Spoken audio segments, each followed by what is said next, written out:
Is the government somehow making things more restrictive for us?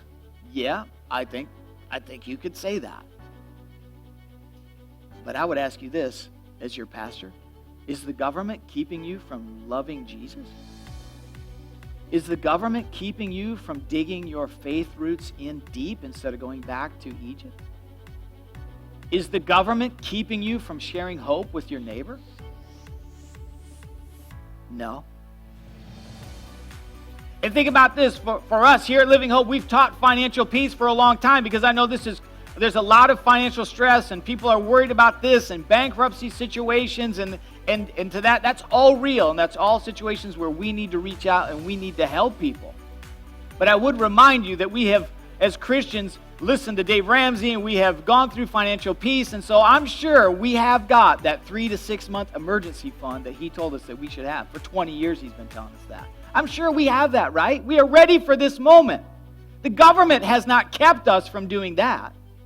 The government has not kept us from eating right and taking care of ourselves so that we are strong and our immune system is boosted. The government hasn't kept us from that. So we should be ready for this moment.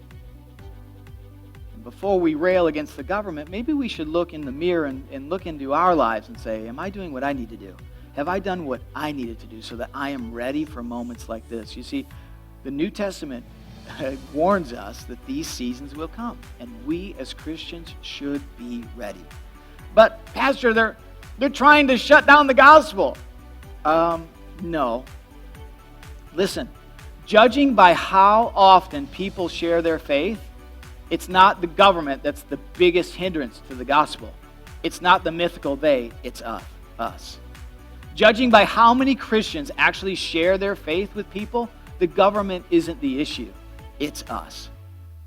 You see, we show how much we value our rights by how well we use them when we have them, not by how much we whine about it when they're temporarily restricted.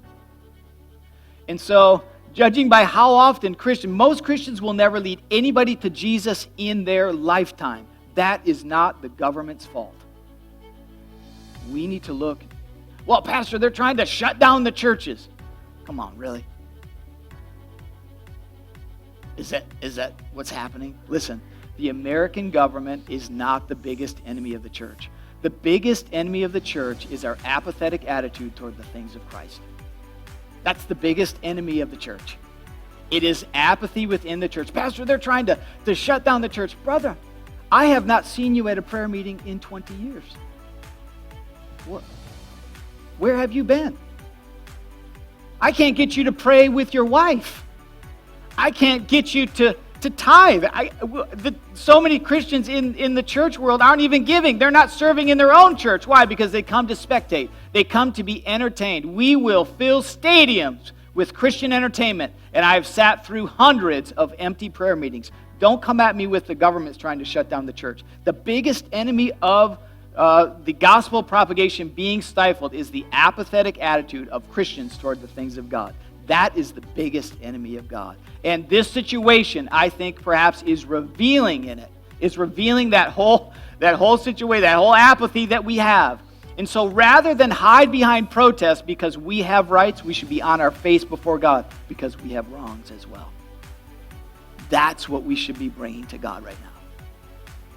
That's what we should be bringing to God. The government is not the biggest threat.